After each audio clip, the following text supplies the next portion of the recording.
Hey, welcome to Q&A, where you ask your questions on faith and life, and I do my best to give a biblical perspective.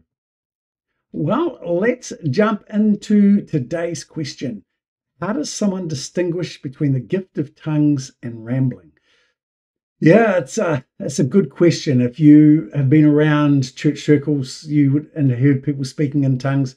Yeah, it can sound like rambling. I know there's big debates around whether the gift of tongues is still valid, etc. Don't want to get into that. Um, but I understand if this is your question, I understand where you're coming from. To the outsider, how can you tell the difference? I guess first off, what I would want to say is that because it is a gift of tongues, it's a spiritual language. In my experience, it has the form of any other language. It has the sound of a sentence, a beginning and an end. There's inflection. There's pauses where you'd have a comma. It just sounds complete within itself.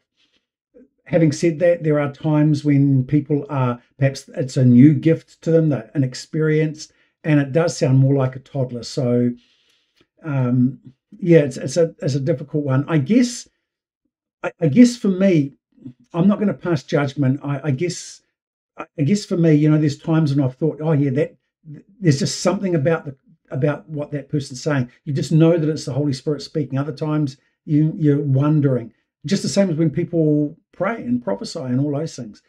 So for me, I guess where I come from is in 1 Corinthians 14, where Paul talks about the gift of tongues. He talks about how the gift of tongues is to edify the speaker.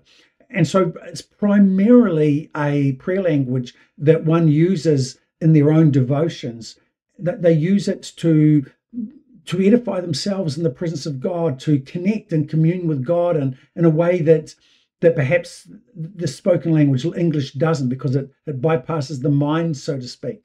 And in that context, I would want to say that whether it's somebody is faking it, so to speak, or it really is the gift of tongues, if that person's being edified in the sense that they're drawing near to God, then I'm going to leave that to God. I'm going to leave that to Him to speak to them. I'm not going to make judgments. However, Paul also talks in 1 Corinthians 14 about how if tongues is to be employed in a public context, there is to be the interpretation. And I think the reason Paul puts that interpretation there is precisely as a safeguard, so that people can have confidence that what is being said is from the Spirit of God and not just human gibberish, so to speak. And that's why, for me, for example, when people bring a message in tongues, I'm waiting for the interpretation. And if there's no interpretation, then that tends to point in the direction that this was not a message born of the Spirit.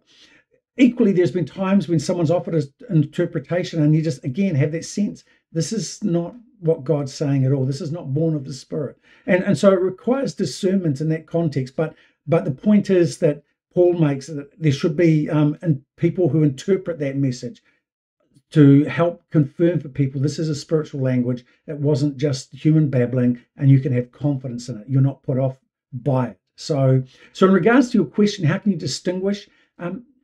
Through discernment. There's times when people get it right. There's times when people get it wrong, so to speak. It's not the Spirit. There's times we're all right. There's times when we all get things wrong. And so I'm not gonna get bent out of shape by it. If it's genuinely somebody faking it, I probably will have a quiet word with them and just talk to them on the side. But I'm not going to go public about it. But I think most people genuinely desire to communicate with God. In my experience, certainly it's been more often than not, it's a genuine gift, not psychobabble, so to speak. So yeah. So hey, I hope that helps you with your wrestling, if this is your question. Hey, but as always, if you've got questions on faith and life, jump over to slido.com, use the hashtag Ask Hamish. Love to hear from you. But that's it for now. Until next time, God bless.